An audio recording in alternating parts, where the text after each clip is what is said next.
최상병 사건 얘기 나왔으니까요. 한겨레 신문 일면 보여주십시오. 최상병 사건 재이첩 때 임성근 입건 필요 암시 이렇게 돼 있는데요.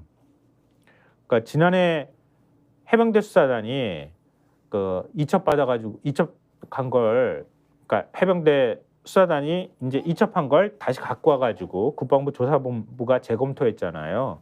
재검토한 사건을 경북경찰청에 최종 이첩할 때 임성근 1사단장 등 6명의 주민 자료를 함께 보낸 것으로 확인됐다. 이게 기사의 첫머리 문장인데요. 이 주민 자료란 수사기관에서 조사가 필요하다고 판단한 대상의 주민등록 번호 등 신원 정보를 정리한 자료를 말한다고 합니다. 그러니까 최상병 순직 사건을 재검토한 조사본부가 6명의 주민 자료를 경찰에 넘겼다는 건 이들을 입건해 수사할 필요가 있다는 뜻을 전달했다는 의미로 해석이 된다고 합니다.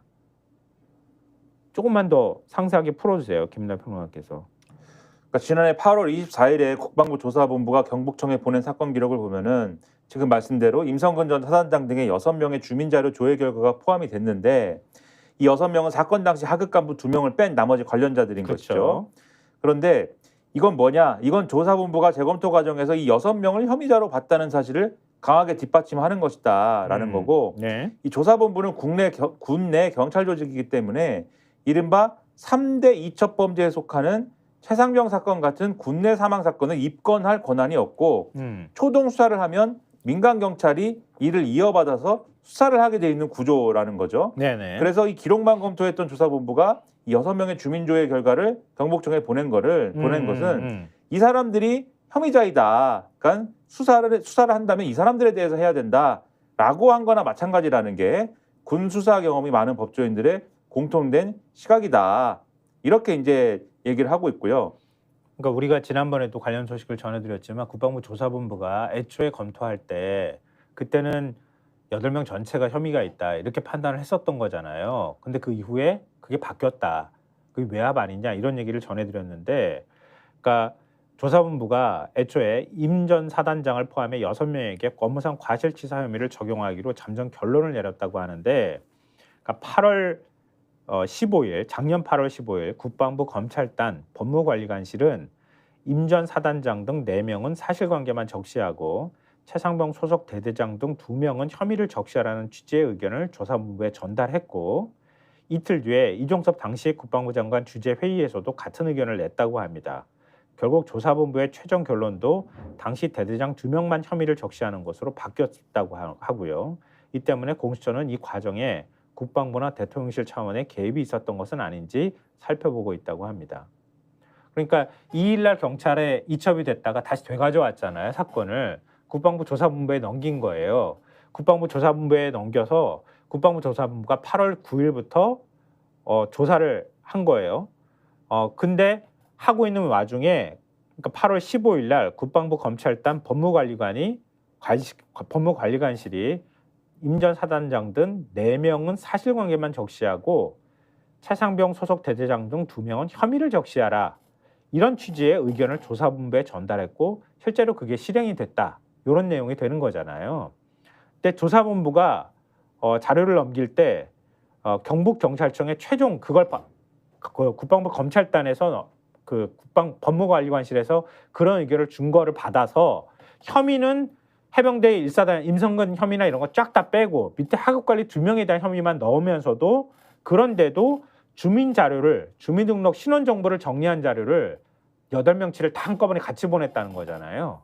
그렇죠. 6명에 대해서도 보냈다는 거고. 네. 이 기사에서 또 특이한 내용이 하나 더 있는데, 이종섭 전 장관한테 해병대 사망권 재검토 결과를 보고한 문건에 보면은 국방부 검찰단과 법무관리관실이 대대장 2명만 혐의를 특정하라는 의견을 냈다라는 내용을 써놨다는 겁니다. 조사본부가. 네. 이 역시 임 전 사단장의 혐의를 특정하지 않은 것이 조사본부 판단이 아니라 법무관리관실과 검찰단의 의견이었다라는 점을 명확히 하기 위한 것으로 공수처는 보고 있다라는 건데, 그러니까 조사본부는 이게 문제가 될 수 있어라는 걸 알고 최대한 그걸 회피하려고 노력했다는 거잖아요. 다 기록을 남겨놓은 거예요. 그치. 우리는 이 다 합치면 뭐가 되냐면 우리는 이 6명에 대해서 혐의를 물으려고 했어.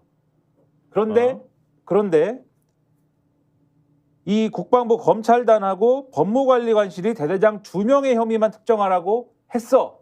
그래서 최종적으로 경찰에 넘길 때도 2명의 혐의를 적시해서 넘긴 거야 라는 얘기를 퍼즐을 여기저기에 지금 그 기록들을 남겨놨다는 거예요. 조사본부가. 종합하면 그런 얘기가 되는 겁니다. 우리는 이런 생각을 갖고 있지 않은데 국방부 검찰단하고 법무관리관실이 대대장 2명만 혐의를 특정하라고 의견을 냈다라는 내용을 그 보고한 문건에 남겨놨다는 거잖아. 기록을 남겨놓고 경찰에 이첩할 때는 6명 주민 자료를 주민등록 보내고 번호부터 시작해가지고 신원 조회 자료라고 하니까 주민등록 번호, 전화번호, 주소, 등록 기준지, 그러니까 경찰이 피의자로 입건할 때 필요한 정보를 아예 다 한꺼번에 같이 넘겨줬다는 거잖아. 우리 조사본부의 의견은 이 6명을 수사하는 거야. 그런데 윗선에서는 그렇지. 2명만 하라고 했어. 요거를 남겨놨어요. 흔적을. 수사하라고. 굉장히 중요한 대목이네. 이게 내용을 이해하기는 조금 어려워도 우리가 풀면 풀수록 와 굉장히 중요한 사안이구나 이게. 아까 뭐 이재명 대표 얘기할 때는 지네들이 입을 맞췄다는 얘기 주장도 나오는 판국에 진술 세미나 열었다는 주장까지 나오고 있는 상황이잖아요. 그러니까 지들이 입 맞춘 것도 이렇게 정황하고 묶여서 보니까 아 이재명한테 다 보고했네. 그렇게 재판부가 판단을 하고 검찰은 그랬더니 막 득달같이 달려들어가지고 막 혐의 3가지를 더 덧붙여가지고 기소하는 마당에 이렇게까지 나오는데 이게 외압이 없었다고 어떻게 주장하겠냐고. 말도 안 되죠. 그리고 이전에 이제 이 소식 전해드릴 때도 국방부 조사본부가 최종 보고서만 남겨놓은 게 아니라 굳이 중간 보고서를 남겨놨잖아요. 또 요것도 우리는 애초에 그렇죠. 임성근 사단장이 책임 있다고 본 거야. 그렇죠. 라는 것까지 남겨놨잖아. 그렇죠. 이걸 왜 남겨놨냐? 다 여기 조사본부는 다 요거 다 외압이 있었다라는 거를 보여주려고 남겨놨다라는 해석을 할 수밖에 없는 겁니다. 그 임성근 사단장이란 작자는 그 뭐 탄원서에다가 원래 군인은 그렇게 죽어도 되는 존재라고 해놨다며. 그렇게 주장을 하면서 그 얘기를 왜 썼냐면 그렇게 주장을 하면서 이런 것 가지고 본인을 처벌을 하면 앞으로 처벌 가능성이 있다는 이유로 군인들이 말을 막 안 듣고 심지어는 항명을 하고 이렇게 되지 않겠느냐. 그러면 군이 제대로 돌아가겠느냐. 뭐 이런 얘기를 하기 위해서 군인은 원래 죽음의 어떤 그러한 위기의 상황에서도 임무를 수행하도록 그렇게 훈련된 존재이다. 뭐 이런 얘기를 써놓은 거예요. 근데 그게 말이 되냐고요. 그건 전시 상황에서나 통하는 얘기. 그런 식의 주장을 하면 징병제를 어떻게 유지합니까? 이 나라에서. 그러니까. 누가 군대를 갑니까? 한겨레신문 3면 보여주십시오. 차상병 어머니가 편지를 보냈다고 합니다. 국방부 출입기자들한테.